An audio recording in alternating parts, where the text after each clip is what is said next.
वसमत शहर police station येथे शांतता समितीची बैठक संपन्न।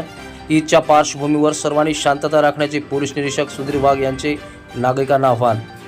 गुन्हेगारी कृत्य केल्यास गंभीर परिणामाला सामोरे जावे लागणार।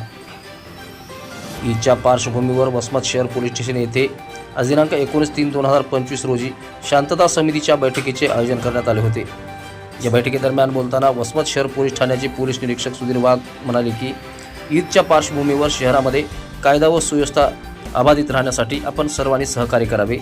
पुढे बोलताना ते म्हणाले की पोलीस स्टेशनमध्ये तक्रार देण्यासाठी येत असताना मॉब घेऊन येण्याऐवजी मोजक्याच लोकांनी येऊन तक्रार दाखल करावी। मॉब जमा करणं सोपं असतं, पण त्या मॉबला कंट्रोल करणं तेवढं सोपं नसतं।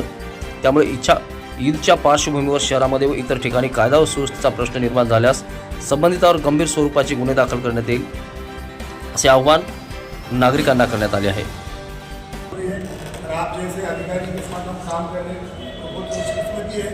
मैं वसमत शहर की मैं आज जो तो सारे चीज़ों को जान के काम कर रहे हैं। तो मैं हमारे उलमा तो हर नमाज में हर वक्त में कि भाई हमारी एकता अखंडता हम कैसा मिलजुल के रहे, हम हमारी ईद त्यौहार कैसा मिल के मनाएं, यही पैगाम हमारा है। और हमारे सारे मजहब का एक पैगाम ये है कि भाई एकता में अखंडता है। कोई भी मजहब ऐसा नहीं बताता कि भाई लड़के किसी को कुछ हासिल करना है, ये पर्सनल राजकारण बोलो या किसी को उसके ऊपर रोटी से निकाल बोलो, हम सबको मालूम है। तो मैं हमारे सभी नौजवानों की जानिब से, हमारी टीम की जानिब से मैं आपको ऐसा आश्वासन दिलाता हूँ साहब कि जब भी आपको ऐसे मौके पर जरूरत पड़ेगी तो हम जो मौजूद हमारे आजी बाजी नगर से होंगे, नौजवान साथी हैं हमारे, तो ज़रूर आपके साथ शांति बनाने के लिए, एकता के लिए हम हमेशा मदद करेंगे और आपको हमेशा सहकार्य करेंगे। यही आपको इस मीटिंग के बाद आश्वासन देकर मैं अपने दौर पास खत्म करता हूँ। जय हिंद, जय महाराष्ट्र। येऊन सांगण्याची गरज नाही, मी स्वतः त्यामध्ये आग्रह आहे। त्याच्यामुळं कायद्याने जी प्रक्रिया ठरवून दिलेली आहे त्या प्रक्रियेप्रमाणे आपण चाललं पाहिजे। तर तुमची तक्रार कोणी घेत नसेल किंवा तुमच्या कोणाला फार लागलेला आहे आणि त्याची तक्रार त्या पद्धतीने घेतल्या जात नाही, मग तुमचा रोष ठीक आहे, साहजिक आहे। परंतु दिलेल्या प्रक्रियेप्रमाणे तुमच्या माणसाला लागलंय, तो माणूस पोलीस स्टेशनला येतोय किंवा हॉस्पिटलला जातोय, आमचा माणूस हॉस्पिटलला जाऊन त्याचं स्टेटमेंट घेतोय, त्याप्रमाणे गुन्हा दाखल होतोय, अटकेची कारवाई 1-2 दिवस मागं पुढे होऊ शकते। एखादा व्यक्ती पहिल्या दिवशी अटक होतो, एखादा महिना होत नाही, तो पार्ट वेगळा आहे। परंतु त्याच्यासाठी तुम्ही एकत्र येणं, एकत्र येऊन नंतर त्याचे विपर्यास वेगळ्या प्रकारे हे करणं हे काही योग्य नाही। पहिल्या मीटिंगपासून सांगतोय तक्रार द्यायला मोजकी लोक या, तुम्ही येताना लोक आणता, परंतु नंतर ती लोक तुमच्या नियंत्रणात राहत नाही। मॉब जमा करणं ही खूप सोपी गोष्ट आहे, जमा झालेल्या मॉबला कंट्रोल करणं ही फार अवघड गोष्ट आहे। म्हणून मॉब जमा होणार नाही ही काळजी आपण घेतली पाहिजे। लोक रस्त्यावर येत असेल त्यांना विषय आपण समजून सांगून त्यांना पाठवून दिलं पाहिजे।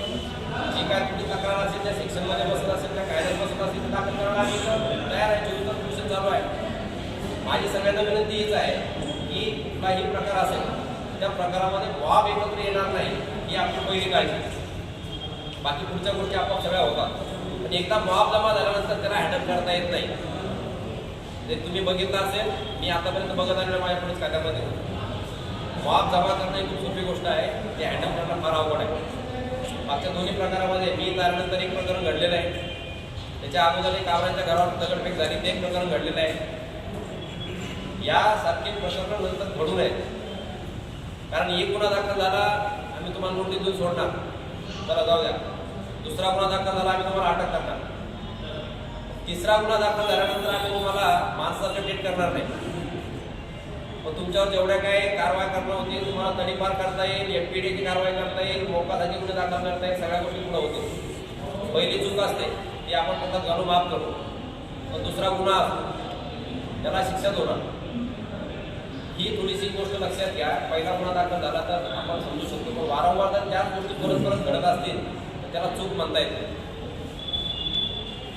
अजाणतेपणे माझ्याकडनं कुठंतरी काय एखादा दगड मारला गेला, मॉबचा सहभागी आहे, मॉब सायकोलॉजी आहे, मॉब करतोय म्हणून मी केलं, मी समजू शकतो।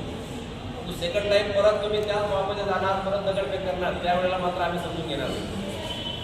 आणि हे तुमच्या शहरासाठी, तुमच्यासाठी आहे, माझ्यासाठी नाही। तुम्हाला पहिले सांगतो, आताही सांगतो, इथून पुढे हे सांगत राहणार की शांतता अबाधित ठेवली तर तुम्ही सुखाने जगणार, आम्ही सुखाने जगणार, सर्व शहर सुखाने जगणार। शहरामध्ये जर कायम तेच वातावरण असेल तर ते मग तेच प्रमाणे राहणार, त्याच्यामध्ये सुधारणा होणार नाही।